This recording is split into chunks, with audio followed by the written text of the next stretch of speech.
Jeff Walker. Welcome to System Catalyst, the podcast that cracks the code for making the world a better place.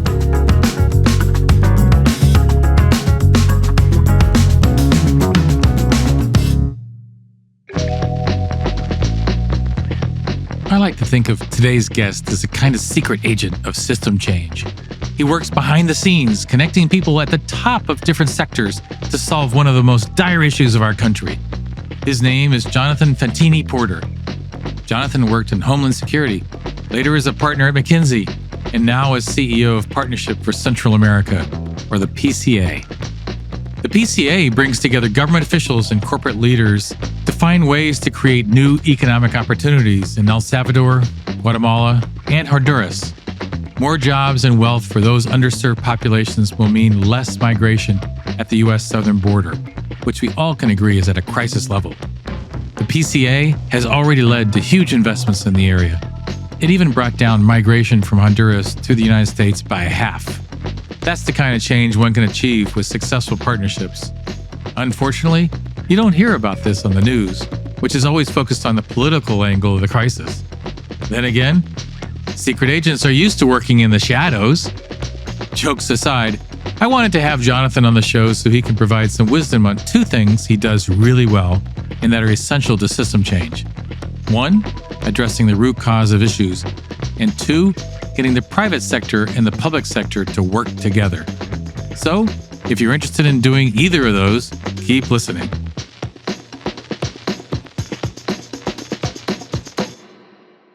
Thanks, Jonathan, for joining us. And I'd love to get to know and have the audience get to know a little bit about you and kind of how you came up. You're in a family, I understand, that was first generation Latino refugees, and just love to hear a little of that story, and it might relate to some of the things you're doing today.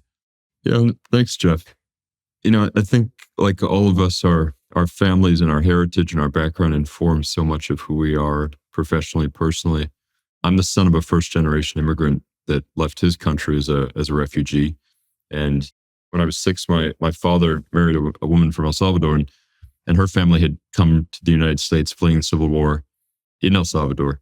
And so at a very personal level, I think at school and among my friends at home, and that it informed this understanding of what it is to have to flee your home for factors that are outside of your own control, but then come to a new country and build and create opportunity for your family. And in doing so, create and build a community and a country that is a stronger one for it in so many ways. That really is the history of this country, and that has made this country so strong and continues to strengthen the United States. From there, going to Homeland Security after working in Congress and seeing how effective and ineffective in so many ways the management of migration systems can be and are in the world today. And the opportunity is sometimes lost at the sake of the challenge. And so how we blend that opportunity with that challenge in an effective way that makes the most of migration, that sees the opportunity that is there, and also in an effective and logical and humane way manages migration so that we're respecting, I think, the values that are at the core of this country, and at the same time acknowledging the incredible strategic challenges that we face as a country in terms of labor needs, long-term strategic competitors across the Americas, and how as we're engaging across this region of the world. After a stint in the federal government, Jonathan became a partner at McKinsey, so he really understands the strengths and weaknesses of each sector and how they can come together for systemic change.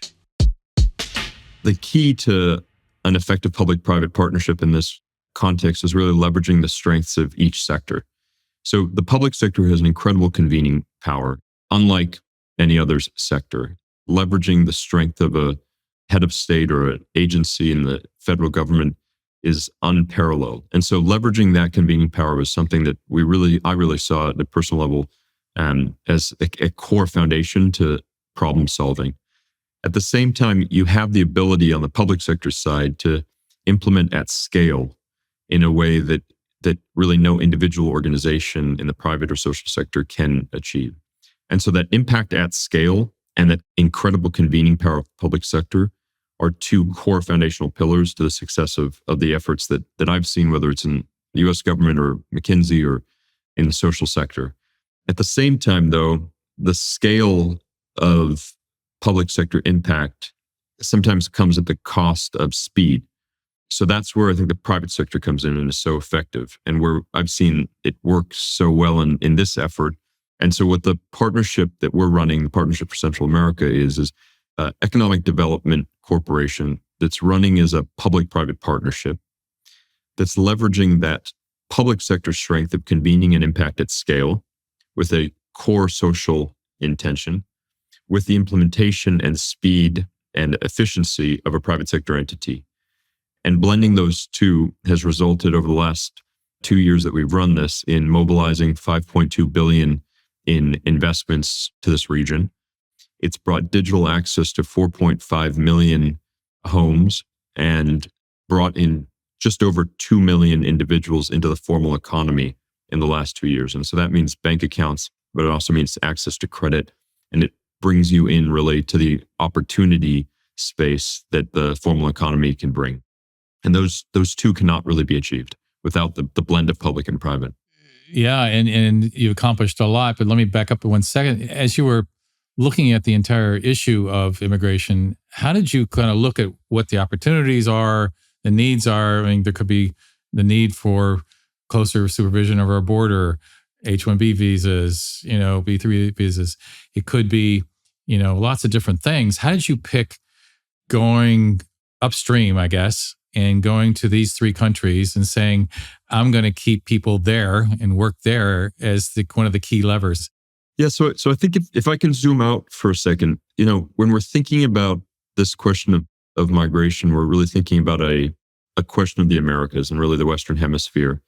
And so if we look at the opportunities and challenges that exist in the Americas and beyond, we have sort of a strategic challenge, and then we have a security challenge. And so we certainly have a security challenge.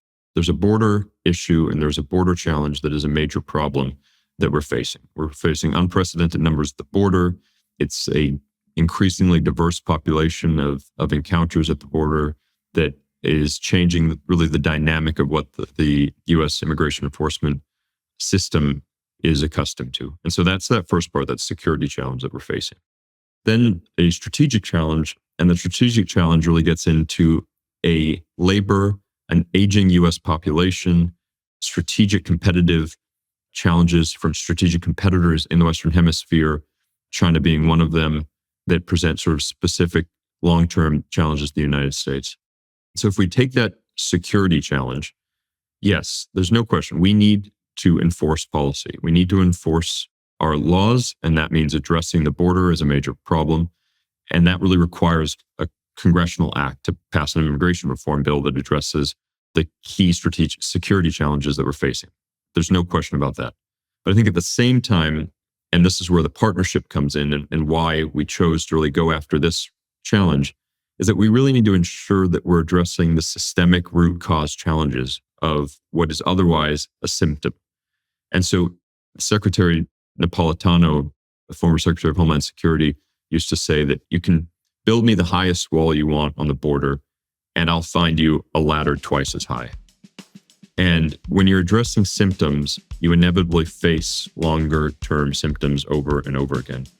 But when you address the root cause of a challenge, you start to see long-term results. And I think that's really the genesis of why we went after this challenge. Addressing the root cause of an issue or solving upstream is where all the sustainable change happens. And Jonathan's experience taught him that the best way to fix the immigration problem is looking upstream and supporting Central American economies.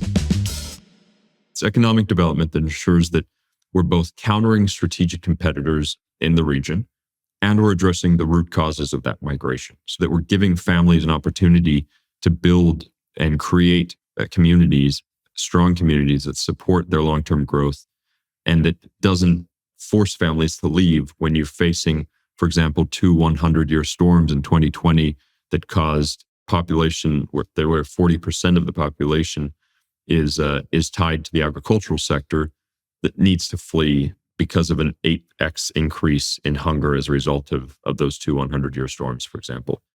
If you're able to integrate long-term sustainable agricultural practices into that community, if you're able to create sustainable economic growth that's rooted in market-driven approaches that creates jobs, as Gary White, who you had on your show some time ago last year, said, you don't solve problems for people, you solve problems with people, right? And so I think that's this approach.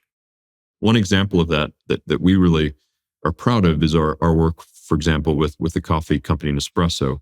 And so what we did there is brought together with Nespresso, their CEO, Guillaume Lecomte, and a collection of about 15 other partners, a project that was focused on regenerative agriculture in Northern Central America. And with those 15 partners, it was a collection of social sector partners, it was a collection of government partners, it was a collection of private sector partners, and it was a collection of both public sector and government partners, both in the region and in the US.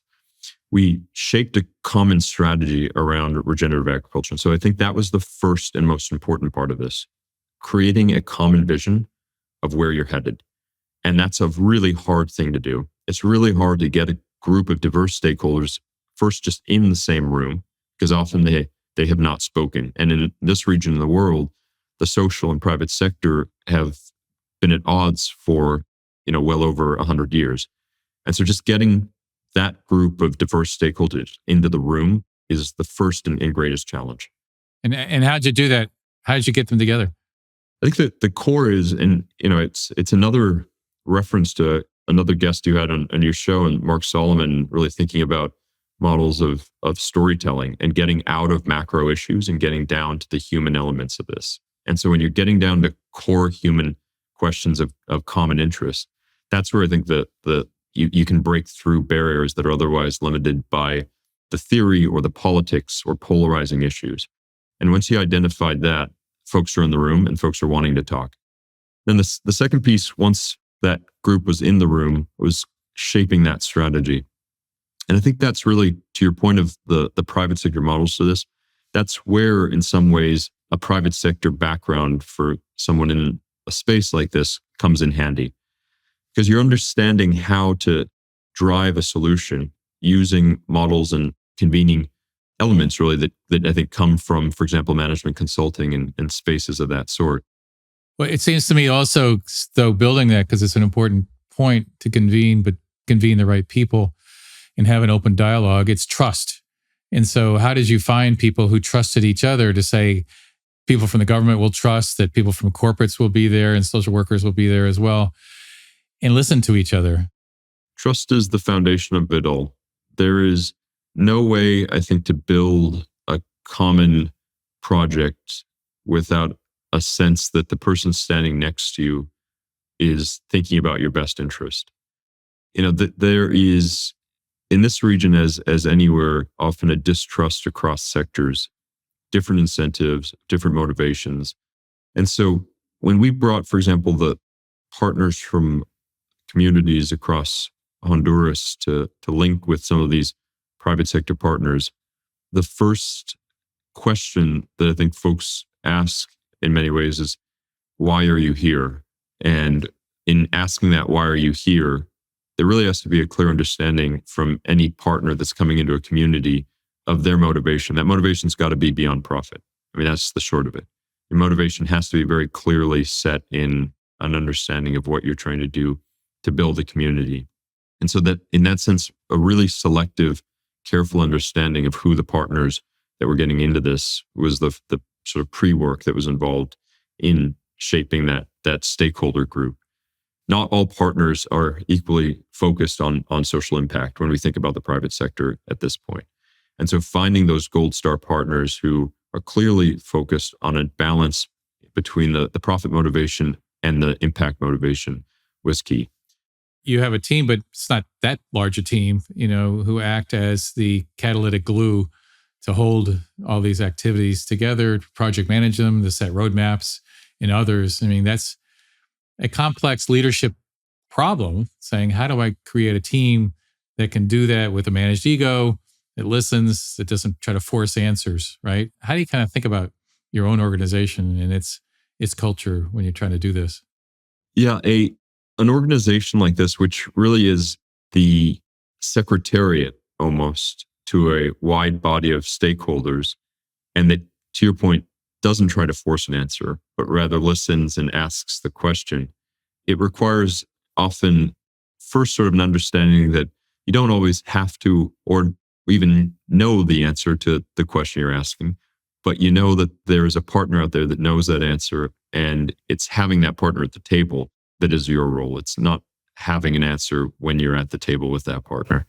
And because of that ethos, starting from a core rooted understanding that our role is to catalyze, the partners that we bring in are in themselves all 50Xers. But then similarly, the organization that we run and the colleagues that I work with, and I have really the pleasure and the honor, frankly, of working with, each of those colleagues of mine are 50Xers as well themselves. Define 50Xers. Yeah, it's a person in that sense that we kind of call within our organization a person that's able to take the individual impact that they're bringing and in sort of an Adam Smithian way result in a 50X return on the impact that they're driving. And rather than it being just a specialization and focusing on building that nail, it's a specialization in understanding that there are 50 nail makers at the table here, and each one of them then subsequently deliver 50X themselves. So it's at its core mindset of catalyzation. And so one person delivering 50X is bringing that impact to programmatic impact, for example, or internal sort of operational management of the organization itself.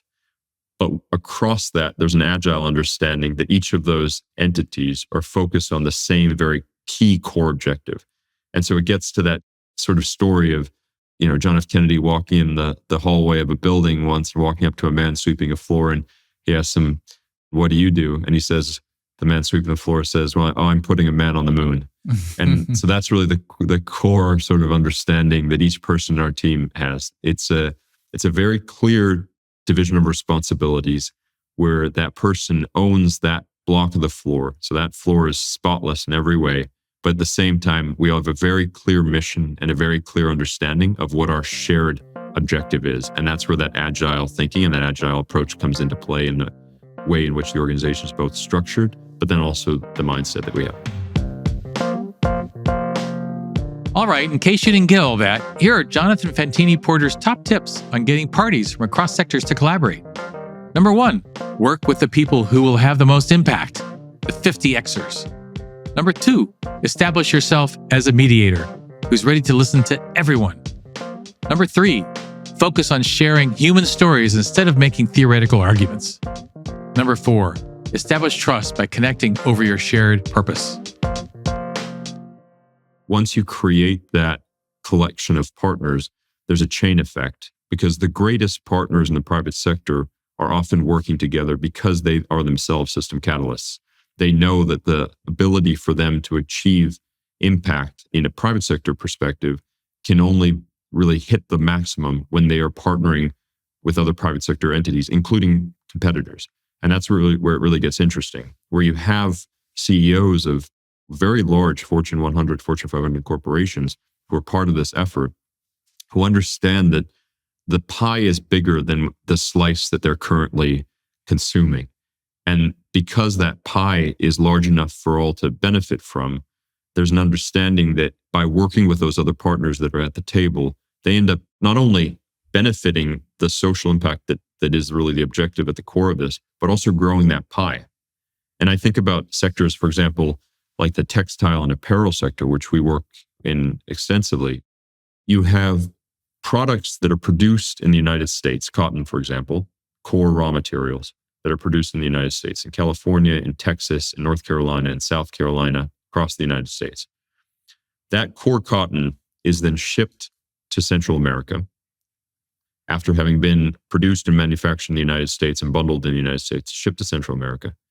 It arrives in Honduras or it arrives in Guatemala.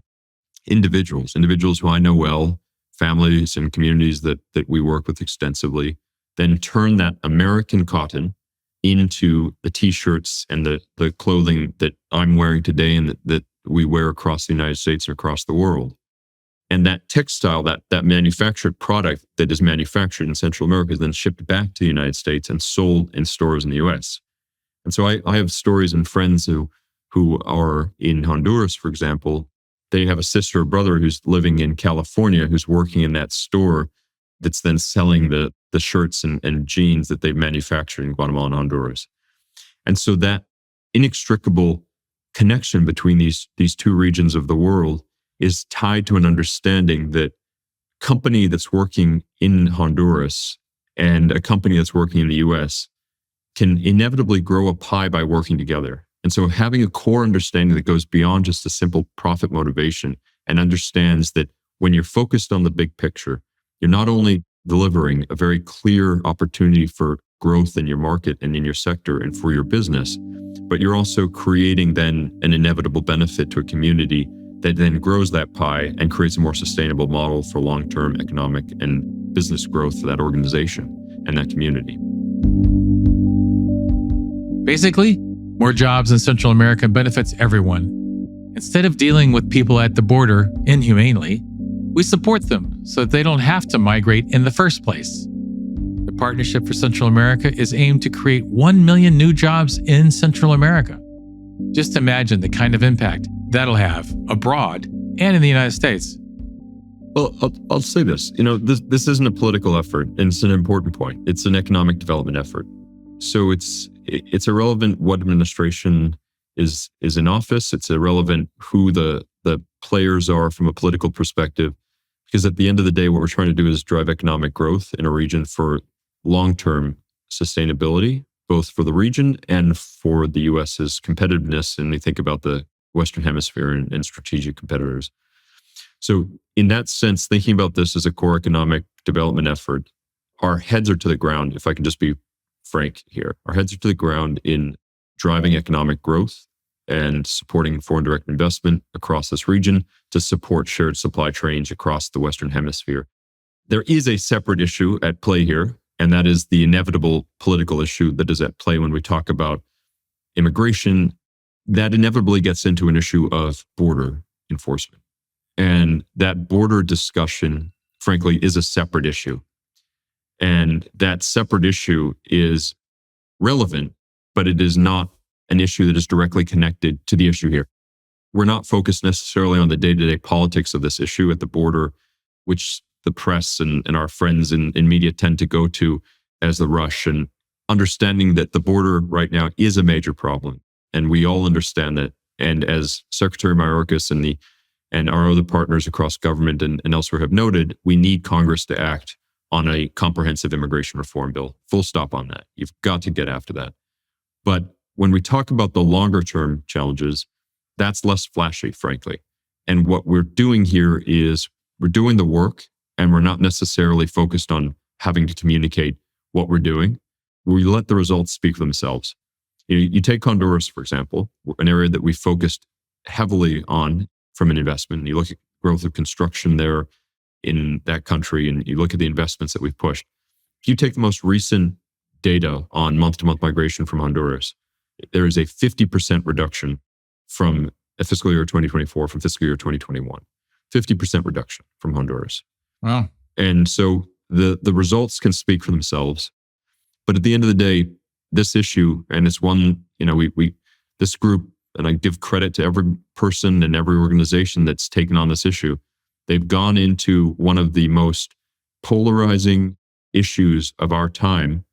And rather than trying to polarize it further, have put our heads down and gone at this issue in a humble and deliberative way to solve a problem focused on the long term. So that's really where we are, and in some ways why you might not see us on the front page every day, but we keep at it.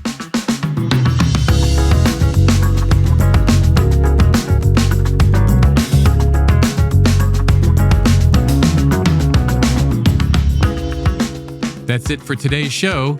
Please don't forget to subscribe to System Catalyst so you don't miss out on the new episodes.